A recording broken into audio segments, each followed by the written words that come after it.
Hello भाई लोग, सब बढ़िया हो। आज ना अपन स्टार्ट करने वाले हैं top 10 question from the topic force on a current carrying conductor placed in a magnetic field. इससे पहले हम टॉप 10 क्वेश्चन कर चुके हैं, 2 सीरीज आ चुकी है मेरे टॉप 10 क्वेश्चन की। ठीक है, अगर आपने वो नहीं देखी तो आई बटन पे जाके देख सकते हो। तो आज हम करेंगे force on a current carrying conductor placed in a magnetic field, इस टॉपिक पे कुछ question.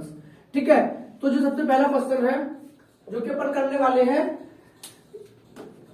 A charged particle enter at right angle into a uniform magnetic field। जैसा कि आप क्वेश्चन को स्क्रीन पर देख सकते हो, वहां से पूरा पढ़ सकते हो। ठीक है, तो पहले मैं बना देता हूं। इस तरीके से ना मैग्नेटिक फील्ड बना हुआ है, आप स्क्रीन पर देख भी सकते हो क्वेश्चन को। एक चार्ज पार्टिकल है ये वाला। ठीक है, अब इससे पूछा what should be the nature of charge on the particle. जो ये पार्टिकल मूव कर रहा है, इस पे जो चार्ज है उसका नेचर क्या होगा। If it begin to move in a direction pointing vertically out of the page। अगर मैं इस पेज की बात करूं तो ये बाहर की तरफ निकल रहा है, vertically out of the page due to its interaction with the magnetic field. तो हमसे पूछा गया मेरे भाई, ये चार्ज पार्टिकल का नेचर क्या होगा। अब ध्यान से समझना, ये क्या है मैग्नेटिक फील्ड, ये क्या है मेरे भाई मैग्नेटिक फील्ड, और ये क्या है चार्ज पार्टिकल। अब हमारे पास है फ्लेमिंग का लेफ्ट हैंड रूल। फ्लेमिंग का लेफ्ट हैंड रूल, फ्लेमिंग का लेफ्ट हैंड रूल हमें बताता है कि मैग्नेटिक फील्ड, करंट और फोर्स, इसमें क्या रिलेशन होता है। तो क्या ये अप्लाई हो सकता है यहां पे मेरे भाई? बिल्कुल हो सकता है। ध्यान से देखते हैं कैसे हो सकता है। मैग्नेटिक फील्ड है इस डायरेक्शन में, तो मेरी 4 फिंगर इस डायरेक्शन में होगी मैग्नेटिक फील्ड। ठीक है, चार्ज पार्टिकल इधर मूव कर रहा है। अब इसका नेचर तो पता नहीं है हमें, तो चार्ज पार्टिकल यानी करंट, इसे तो बता नहीं सकते, नेचर नहीं पता चार्ज पार्टिकल। क्योंकि करंट क्या होता है, मान के चला जाता है कि जिस डायरेक्शन में पॉजिटिव चार्ज फ्लो करता है वो डायरेक्शन होता है करंट का, ऐसा माना जाता है। तो अभी तो चार्ज पार्टिकल ही नहीं पता मेरे भाई पॉजिटिव है कि नेगेटिव है, तो अपन करंट के बारे में तो अभी कुछ बता नहीं सकते डायरेक्शन क्या होगा। क्योंकि अगर ये इलेक्ट्रॉन हुआ तो करंट कुछ और होगा, ये प्रोटॉन हुआ तो कुछ और होगा। लेकिन हमारे पास एक ऑप्शन और दिया हुआ है। क्या दिया हुआ मेरे भाई? एक ऑप्शन और दिया हुआ है कि जो फोर्स लग रहा है इस पार्टिकल पे, इस चार्ज पार्टिकल में जो फोर्स लग रहा है वो आउट ऑफ द पेज लग रहा है। अगर ये पेज है, मान लो बुक का पेज था, तो आउट लग रहा है, आउट ऑफ द पेज यानी बाहर की तरफ। तो आई थिंक ये बेटर रहेगा। मैग्नेटिक फील्ड का डायरेक्शन इधर, फोर्स फिंगर इधर, फोर्स लग रहा है चार्ज पार्टिकल में बाहर की तरफ। तो अगर ये दोनों चीज फिक्स हो गई तो करंट को इसी डायरेक्शन में होना पड़ेगा। और करंट इस डायरेक्शन में, इस बात का मीनिंग ये है कि इलेक्ट्रॉन इसके अपोजिट फ्लो कर रहे होंगे। वो बात मैं समझता हूं, लेकिन इस डायरेक्शन में कौन जा सकता है? सिर्फ और सिर्फ पॉजिटिव चार्ज ही जा सकता है। तो मेरे भाई आंसर हो गया कि ये वाला जो चार्ज है ना, ये चार्ज पार्टिकल पक्का क्या है? Positive charge. कैसा है मेरे भाई? Positive charge. क्लियर हो गया बिल्कुल अच्छे से। आगे बढ़ते हैं नेक्स्ट क्वेश्चन की तरफ। ठीक है,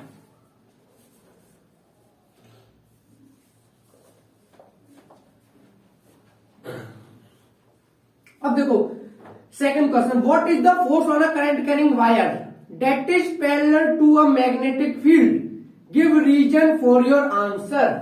ये कह रहा है कि अगर मैग्नेटिक फील्ड भी मान लो इसी डायरेक्शन में है, मैग्नेटिक फील्ड इसी डायरेक्शन में है, और आपका जो वायर है या कह लो करंट कैरिंग वायर है वो भी इसी डायरेक्शन में, करंट कैरिंग वायर, दोनों अगर एक दूसरे के पैरेलल हैं तो what is the force on current carrying wire. तो मेरे भाई याद रखना कि जब भी मैग्नेटिक फील्ड और करंट कैरिंग वायर एक दूसरे के पैरेलल हो, या ऐसे बोलो इस बात को कि मैग्नेटिक फील्ड और करंट कैरिंग वायर के बीच का एंगल 0 हो, तो भाई मैग्नेटिक फोर्स 0 होती है। क्लियर है। अब साथ में ये भी पूछा give reason for your answer.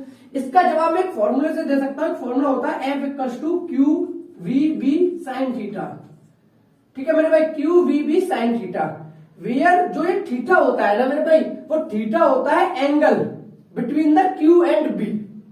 Theta जो एंगल होता है वो होता है क्यू एंड बी के बीच का एंगल, और क्यू होता है चार्ज पार्टिकल और बी होता है मैग्नेटिक फील्ड। तो ध्यान से देख सकते हो, मैग्नेटिक फील्ड और चार्ज दोनों के बीच में एंगल कितना है मेरे भाई? 0। और हम सभी जानते हैं साइन 0 की वैल्यू क्या होती है? 0। अब 0 into something, q v B into 0, 0 into something 0, तो साइन 0 होगा तो ये 0 हो जाएगा। तो यहां से प्रूव हो गया इस फॉर्मूले की वजह से कि अगर करंट कैरिंग वायर और मैग्नेटिक फील्ड एक दूसरे के पैरेलल हो तो उस पर 0 फोर्स लगता है। क्लियर है मेरे भाई? तो आई थिंक सेकंड क्वेश्चन भी क्लियर हो गया होगा। आगे बढ़ते हैं थर्ड क्वेश्चन की तरफ।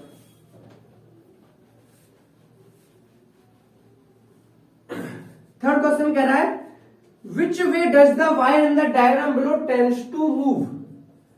आप क्वेश्चन को स्क्रीन पर देख सकते हो, ठीक है।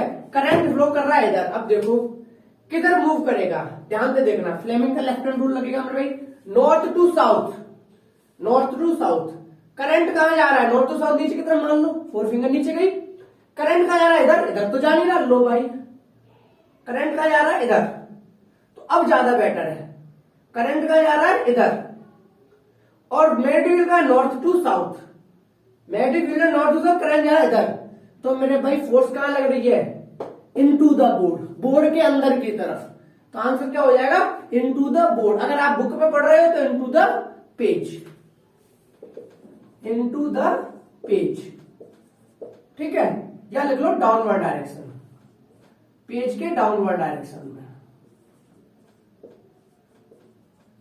ठीक है मेरे भाई। तो ये था अपन का थर्ड क्वेश्चन।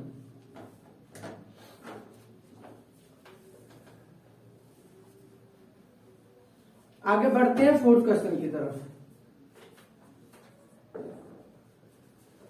फोर्थ क्वेश्चन क्या है, क्या कह रहा है? If the current in a wire is flowing in a vertically downward direction, the magnetic field is applied from west to east, what is the direction of force on the wire? तो पहले भाई पढ़ाई लेते हैं, east west north south. ये east, ये west, ये north, ये साउथ। अब कंडीशन लगा देते हैं। क्या बोल रहा है मेरे भाई? क्वेश्चन को स्क्रीन पर देख लो। ये बोल रहा है if the current in a wire is flowing vertically downward, current का फ्लो कर रहा है वर्टिकली डाउनवर्ड। तो लो भाई, करंट वर्टिकली डाउनवर्ड हो गया, ओके। अब बोल रहा है करंट वर्टिकली डाउनवर्ड है और आपका जो मैग्नेटिक फील्ड है वो अप्लाई हो रहा है फ्रॉम वेस्ट टू ईस्ट। कहां अप्लाई हो रहा है? West to east. तो करंट आपका डाउनवर्ड है। तो अगर इस बोर्ड के हिसाब से देखूं मेरे भाई, तो देखो इस तरीके से डायग्राम बनेगा मेरा, कोई दिक्कत? क्योंकि देखो इसका डाउनवर्ड कहां होगा? इसके नीचे। तो इस तरीके से डायग्राम बन गया। करंट है मेरा डाउनवर्ड, नीचे की तरफ। इस फिगर के ऊपर रखूंगा इस तरीके से उंगली, तो कहां जाएगी? इस डायग्राम के अंदर जाएगी मेरी उंगली। तो डाउनवर्ड, और मैग्नेटिक फील्ड हो गया नॉर्थ टू ईस्ट। तो भाई पूछा गया है मैग्नेटिक फील्ड अगर नॉर्थ टू ईस्ट है और करंट का डाउनवर्ड डायरेक्शन है तो फोर्स कहां लगेगा? तो आप साफ साफ देख रहे हो, थंब मेरा कहां जा रहा है मेरे भाई? साउथ की तरफ। तो जो पूछा गया है ना इसमें कि what is the direction of force on the wire, मेरे भाई साउथ, साउथ में लगेगी फोर्स। क्लियर हो गया? क्लियर हो गया ना? देखो वेस्ट टू ईस्ट तो मैग्नेटिक डायरेक्शन हो गया, डाउनवर्ड बोल रहा है तो डाउनवर्ड मेरे भाई उंगली इस तरीके से अंदर की तरफ जाएगी। बचा मेरा थंब जो कि साउथ की तरफ है, ठीक है। तो ये था अपन का क्वेश्चन नंबर 4। तो और आगे बढ़ते हैं मेरे भाई।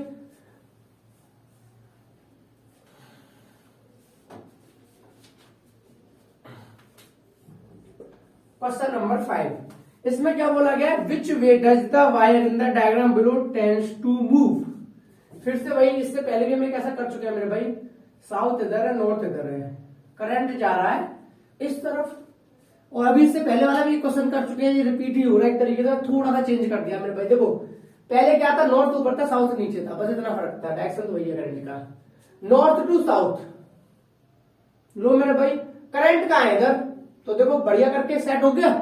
करंट का डायरेक्शन मेरी मिडिल फिंगर बता रही है और नॉर्थ टू साउथ मेरी 4 फिंगर बता रही है। तो थंब कहां है मेरे भाई? आपकी तरफ या मेरी तरफ, आउट ऑफ द बोर्ड। और अगर आप बुक पे पढ़ रहे हो तो आउट ऑफ द बुक, यानी अपवर्ड। तो आंसर क्या हो जाएगा मेरे भाई? या तो कह लो अपवर्ड डायरेक्शन, या तो कह दो अपवर्ड डायरेक्शन, और ब्रैकेट में लिखकर बता दो आउट ऑफ द पेज या बोर्ड, क्योंकि मैं बोर्ड पे पढ़ा रहा हूं तो मैं बोर्ड वर्ड यूज कर सकता हूं, out of the board. Clear है मेरे भाई? तो ये था क्वेश्चन नंबर 5। आगे बढ़ते हैं।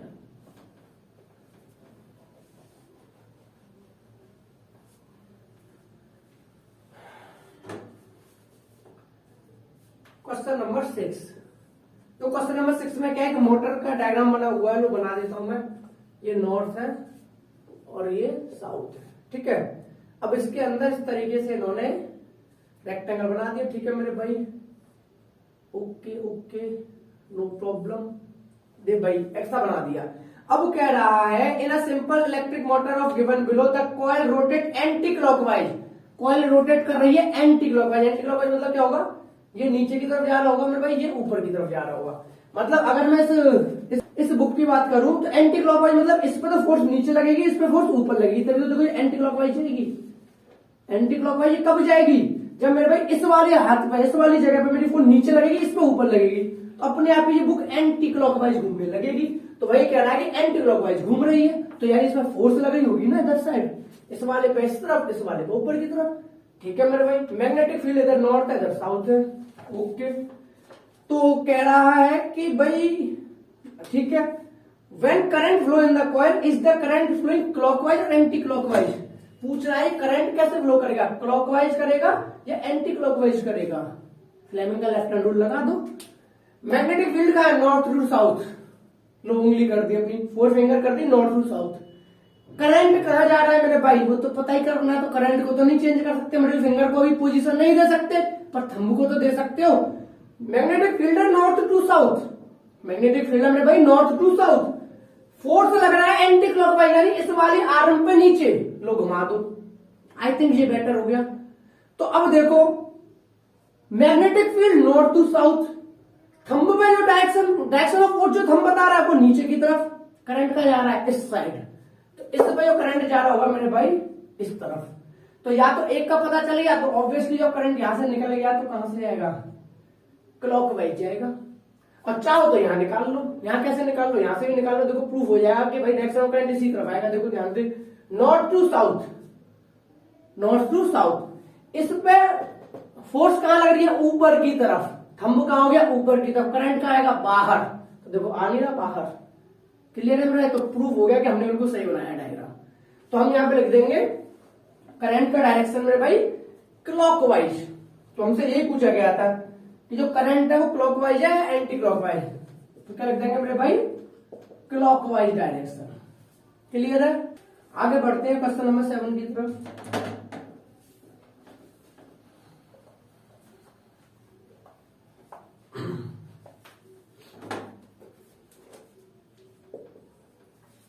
क्वेश्चन नंबर 7 जो है अपन का वो है a magnetic field exert no force on. कुछ ऑप्शन दिए हुए हैं, आप स्क्रीन पे देख सकते हो। An electric charge moving perpendicular to it direction. Magnetic field कोई फोर्स नहीं लगाएगा, इलेक्ट्रिक चार्ज भी परपेंडिकुलर मूव कर रहा है वही लगाएगा। ठीक है, क्योंकि अभी भी देखा फ्लेमिंग के लेफ्ट हैंड रूल में मैग्नेटिक फील्ड और करंट तो परपेंडिकुलर होते हैं, यानी कि चार्ज मूव करता है फोर्स तो लगती है, तो पहला तो गलत। दूसरा एन अनमैग्नेटाइज्ड आयरन बार, भाई ना मैग्नेट तो होनी चाहिए, क्योंकि जब करंट फ्लो करता है वायर से तो मैग्नेट की तरह बिहेव करता है, तो अनमैग्नेटाइज्ड वायर में तो काम चलेगा नहीं। ओके, ये भी गलत। स्टेशनरी इलेक्ट्रिक चार्ज और लास्ट टाइम मैग्नेट, तो भैया मैग्नेट में ही फोर्स लगेगी। बच्चा एक ऑप्शन स्टेशनरी इलेक्ट्रिक चार्ज। अब देखो इलेक्ट्रिक चार्ज मूव करता है ना, तभी करंट फ्लो होता है और तभी वो मैग्नेट की तरह बिहेव करता है, लेकिन चार्ज कैसा है भाई, स्टेशनरी, इस पर कोई भी फोर्स नहीं लगेगी। क्लियर है मेरे भाई, तो आंसर हो जाएगा 29 का सी वाला, स्टेशनरी इलेक्ट्रिक चार्ज। 7th वाले का क्या हो जाएगा, स्टेशनरी इलेक्ट्रिक चार्ज। क्लियर है मेरे भाई, तो ये था 7th वाला।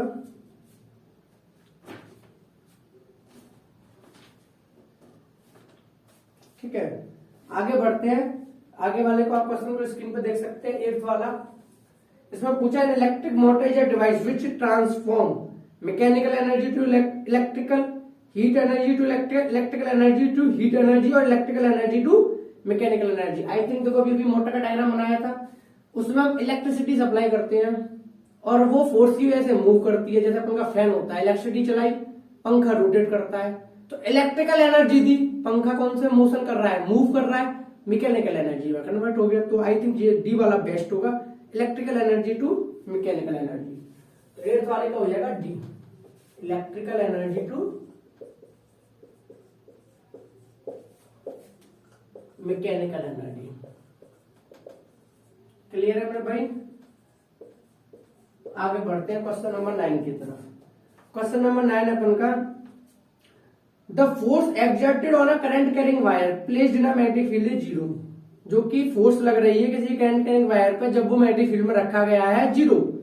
When the angle between wire and direction of magnetic field is, angle कितना होगा मैग्नेटिक फील्ड और करंट कैरिंग वायर के बीच का। तो अभी भी हमने सीखा था कि अगर मेरे भाई करंट कैरिंग वायर और मैग्नेटिक फील्ड, वायर और मैग्नेटिक फील्ड एक दूसरे के अगर पैरेलल हो, अगर मेरे भाई पैरेलल हो, तो इन पर लगने वाला फोर्स वायर पे जीरो होता है।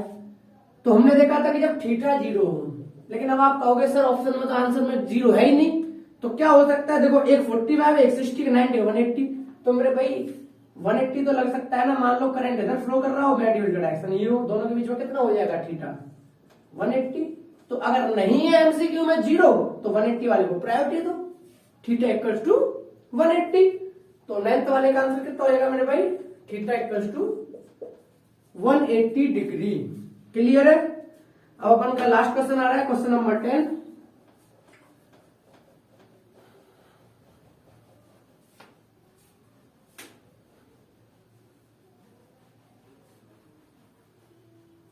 क्वेश्चन नंबर 10 में बोला an electric motor the direction of current in the coil changes once in each. Direction of current change होता है, कब चेंज होता है मेरे भाई। जो ये मोटर होती है इसमें डायरेक्शन कब चेंज होता है। एक बार इस वाली आर मान लो ए बी सी डी मान लो, तो ए बी में एक बार ऊपर की तरफ होता है, सी डी में नीचे की तरफ मान लो। तो जैसे हाफ रोटेशन होता है तो ए बी आ जाती है इस तरफ। डायग्राम बना देता हूं फिर से, आफ्टर हाफ रोटेशन का डायग्राम है ये। तो इस बार सी डी आ जाता है इस तरफ मेरे भाई, सी डी ए बी पहुंच जाता है इस तरफ। तो इस बार ए बी में होती है नीचे, सी डी में ऊपर। तो ध्यान से देखो, अभी ए बी में क्या है ऊपर, after half rotation A B में क्या है नीचे, सीडी में भी क्या थी नीचे, अब क्या है ऊपर। तो अभी ये क्या हुआ है, आफ्टर हाफ रोटेशन की कहानी है। तो वही पूछा, in electric motor the direction of current in the coil changes once in each. 2 rotation गलत, 1 रोटेशन गलत, हाफ रोटेशन। हाफ रोटेशन के बाद इनकी आर्म में करंट बदल जाता है। ए बी में करंट ऊपर की तरफ है, हाफ रोटेशन होगा, ए बी में करंट नीचे की तरफ होगा। क्लियर है मेरे। तो इसका आंसर होगा सी वाला, 10th वाले का होगा मेरे भाई C, after half rotation. I think आपको बहुत अच्छे से क्लियर हो गए होंगे ये टॉप 10 क्वेश्चन। फिर हम नेक्स्ट मिलेंगे सीरीज में, जिसमें हम फिर से टॉप 10 क्वेश्चन करेंगे नेक्स्ट टॉपिक के। ओके मेरे भाई, okay, thank you so much.